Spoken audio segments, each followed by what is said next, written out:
Thanks for sharing your Saturday with us here on RT International. The U.S. Secretary of State John Kerry has voiced concerns over Beijing's claims to disputed waters in the South China Sea. The statement came during Kerry's visit to China and followed verbal sparring over the issue between both states. In fact, strong words came earlier this week from the U.S. Assistant Secretary of Defense. We're actively assessing the military implications of land reclamation and are committed to taking effective and appropriate action.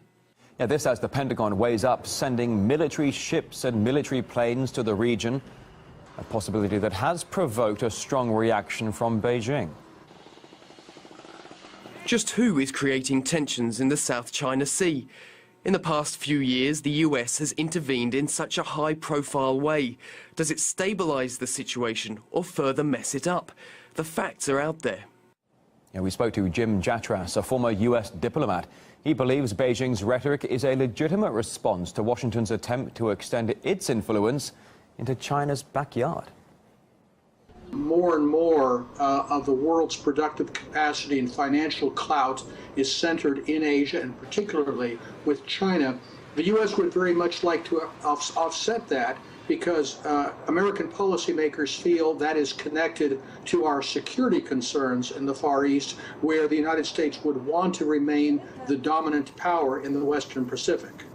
The United States rejects as a matter of principle any concept of spheres of influence. And what this means in practice is that we regard the entire globe as an American sphere of influence, and we do not regard that China, for example, has legitimate security concerns on the Korean Peninsula or in the South China Sea and so forth. Naturally, for China as a rising power in the Pacific, this is not acceptable.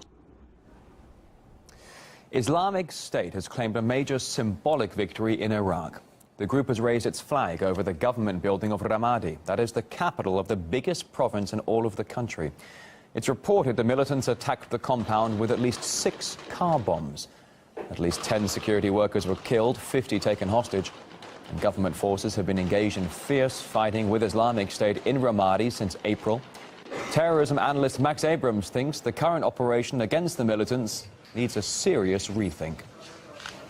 I think that Ramadi is very important. It's a critical link between Syria and the rest of Iraq. This is the one area, really, of Anbar that I thought the government had under control.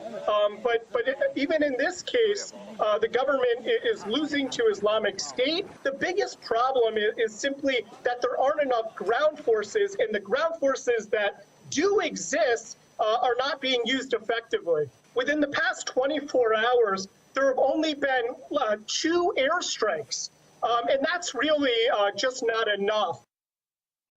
Some other headlines in brief. Boston Marathon bomber Joshar Tsarnaev has been sentenced to death by a jury in America.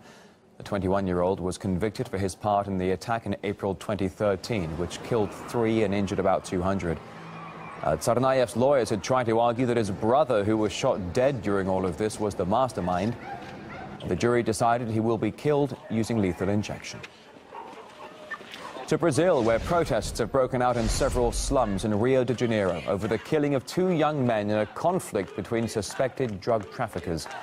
Residents of one shanty town torched buses and set up barricades of burning tires on major roads.